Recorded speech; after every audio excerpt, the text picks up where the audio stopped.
Hola, mi nombre es María Celeste Airaldi y en este pequeño video instructivo les voy a comentar cómo pueden utilizar las cartas de psicoeducación emocional del modelo TREC o terapia racional emotiva conductual. Estas cartas fueron desarrolladas con dos fines.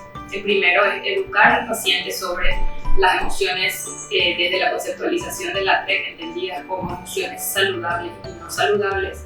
Y la segunda, también ayudar al terapeuta cuando su paciente no tiene una adecuada nominación de las emociones y tiene dificultad para poder expresar lo que siente, o cuando el terapeuta cree que este paciente podría estar nominando de forma equivocada las emociones. Les voy a hacer ahora una pequeña demostración utilizando las cartas de ansiedad y preocupación, ¿sí? Lo primero es obviamente separar de la baraja las 4 cartas, ¿sí?, de la emoción no saludable, en este caso la ansiedad, y las 4 cartas de la emoción saludable, su equivalente, la preocupación, ¿sí? El siguiente paso, que pueden obviarlo o no dependiendo del paciente, tiene que ver con elegir la carta gráfica. Todas las emociones vienen con 4 cartas, ¿sí? Una carta masculina, una carta femenina, una carta de consecuencias conductuales y una carta de consecuencias cognitivas. Es importante que les resalte también que para que el terapeuta pueda rápidamente elegir las cartas que necesita para esa sesión, están todas etiquetadas atrás, ¿sí? Y también se diferencian cuando ustedes ven que las rojas son las emociones no saludables y las que están con marco verde son las que tienen su equivalente saludable, ¿okay? Entonces, el primer paso, como les dije, es elegir la carta gráfica de la identidad de género del paciente con el cual ustedes están trabajando, que esto puede obviarse si les parece pertinente para el paciente en cuestión. En este caso yo voy a utilizar las cartas femeninas, ¿sí? Entonces, recalcando esto de que este paso lo van a realizar una vez de que ustedes hayan realizado el ABC con el paciente y sepan cuáles son las conductas que tiene cuando manifiesta esta ansiedad no saludable, en este caso, ¿sí? O sea, la emoción no saludable. Entonces, si bien cuando ustedes, por ejemplo, son las cartas de consecuencias conductuales, si bien ustedes van a ver que hay palabras que podríamos considerar técnicas como evitación y procrastinación, el objetivo es que ustedes le expliquen al paciente cómo se manifiesta en él la evitación, cómo se manifiesta en él la procrastinación, con ejemplos de conductas que ustedes ya hayan identificado en el paciente. Primero, para que él sepa y aprenda lo que es la evitación y la procrastinación, por ejemplo, pero también para que puedan bajar a su realidad cuáles son las problemáticas o las conductas problema que este paciente presenta. Lo mismo van a hacer con las consecuencias cognitivas. Si ustedes ven en esta carta, por ejemplo, lo que dice es hipervigilancia o búsqueda de reaseguro, sobreestimación de posibilidades, ¿sí?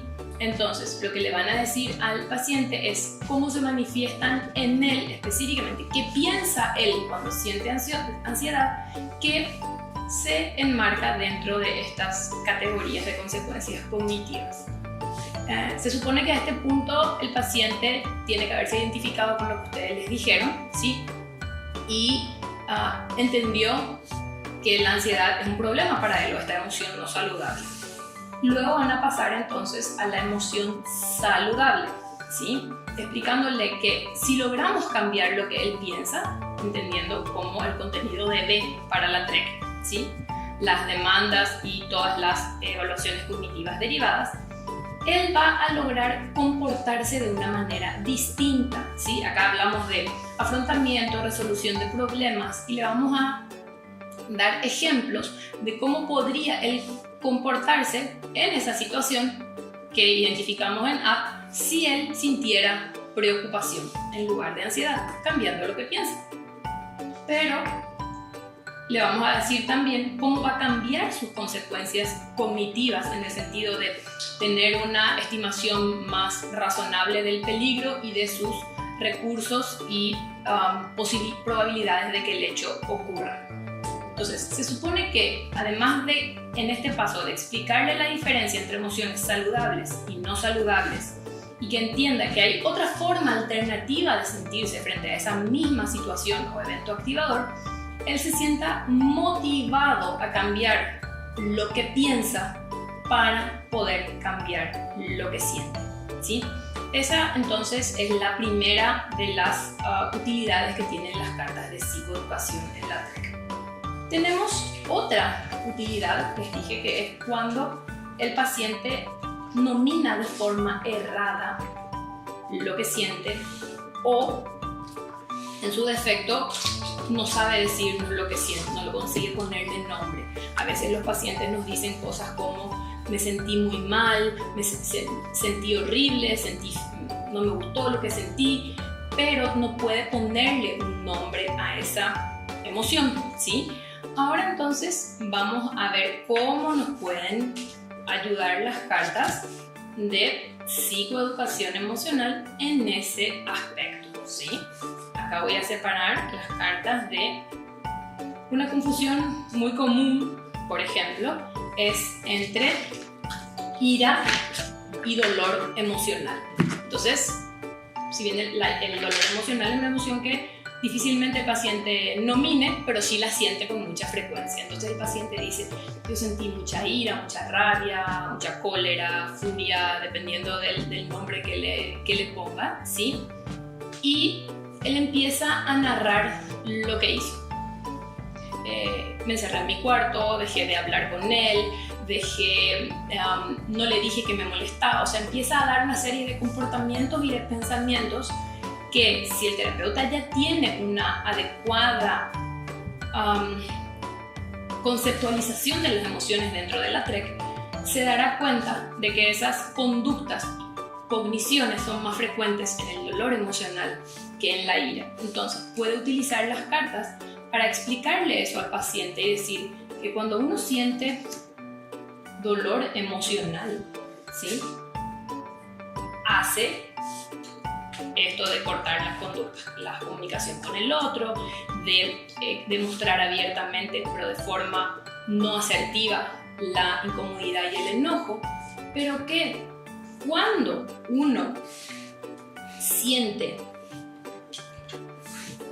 ira, enojo, furia o cólera, dependiendo del nombre que le ponga, realmente lo que él hace y dice y piensa es distinto.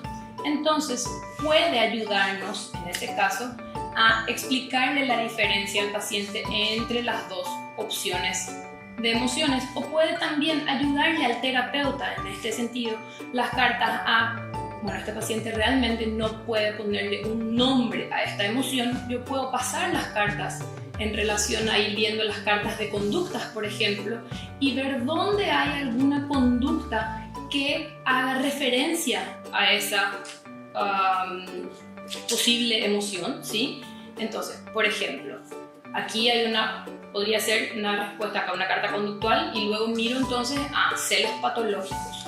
Entonces, voy y miro la carta de consecuencias cognitivas para ver si son también cogniciones posibles que el paciente puede tener, y en ese caso ya logro, muchas veces el paciente nos da el contenido de sus pensamientos, pero no puede ponerle nombre a la emoción. En ese caso, el terapeuta puede auxiliarse de las cartas para ver dónde están las conductas y cogniciones que hacen referencia a estas emociones que el paciente no puede nombrar. Entonces, espero que este pequeño videíto rápido les haya servido para hacer un mejor uso de sus cartas de psicoeducación emocional.